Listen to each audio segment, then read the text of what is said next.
नमस्कार, मी साक्षी अनासने. Yes Marathi news मध्ये आपलं स्वागत. आता पाहूया एक स्पेशल रिपोर्ट. 3.5 शक्तिपीठापैकी आद्यपीठ समजले जाणारे सप्तशृंगी गडावर राज्य परिवहन मंडळाने बस सेवाही सुरू केली आहे व खासगी वाहनांना प्रवेशबंदी असल्याने भाविकांना राज्य परिवहन मंडळाच्या बसमधून प्रवास करावा लागत आहे. परंतु सप्तशृंगी गडावर जाण्यासाठी नांदोरी पायथ्याला राज्य परिवहन मंडळाने जे बस स्थानक उभारले आहे त्या ठिकाणी पिण्याच्या पाण्याची व्यवस्था केली. परंतु पाण्याच्या टाकी या उन्हात असल्याने त्या टाकीतील पाणी गरम होत असल्याने भाविकांना त्रास होत असल्याचे मत भाविकांनी व्यक्त केले आहे. म्हणून राज्य परिवहन मंडळाने पाण्याच्या टाकीवरती सावली करावी अशी मागणी भाविकांच्या वतीने करण्यात येत आहे. तसेच बाहेर गावाहून आलेल्या भाविकांना बसण्यासाठी व्यवस्था नसल्याने स्तनंदा माता यांना लहान मुलांना दूधपान करण्यासाठी खाली बसून लहान मुलांची भूक भागवावी लागत आहे. परंतु राज्य परिवहन मंडळ अशा भाविकांसाठी बाक किंवा बेंच करण्याची मागणी भाविकांनी केली आहे.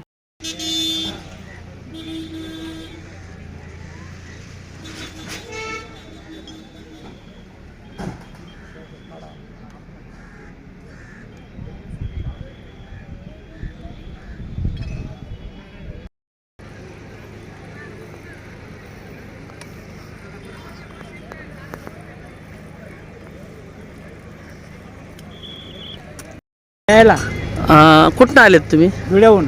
धुळ्याहून. माझं नाव सुधाकर विश्वास बांबे, मेरगाव ना. हां पाणी गरम आहे बा, असं हां थंड नाही. सावली करायला पाहिजे होती.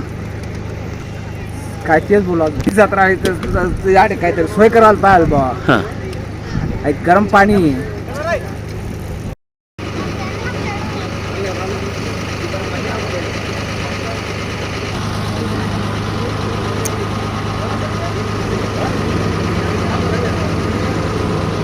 मी सातारवरून आलो.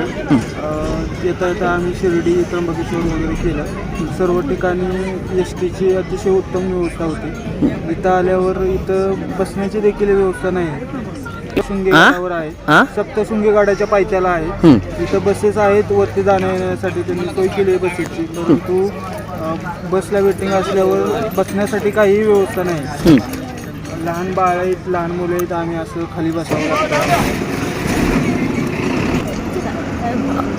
लेडीजला बाहेर जायचं असलं तर बाथरूमची व्यवस्था नाही, स्टँडची बसायची व्यवस्था नाही, लहान बाळ आहे. आता तुम्ही लहान बाळ मांडीवर घेऊन बसलेले आहेत, इथं बसायची व्यवस्था पाहिजे होती. पाहिजे होती. व्यवस्था पाहिजे होती. सावली पाहिजे होती, खाली भासतंय. म्हणजे देवस्थान आहे म्हटल्यानंतर तशा पद्धतीनं सुविधा पण द्यायला पाहिजे. एवढं मोठं देवस्थान आहे हे म्हटल्यानंतर तेवढी सोय करायला हवी होती ना बसण्याची. लहान मुलांसाठी, महिलांना कुठं वॉशरूमला वगैरे जायचं म्हटलं तर ती सुविधा पाहिजे होती. पाण्याची टाकी व्यवस्थित पाहिजे होती, वरती शेड वगैरे पाहिजे होते. कारण हे असं उन्हातानाच असलं खराब पाणी द्यायचं का मुलांना प्यायला, बसायला व्यवस्थित सोय नाही.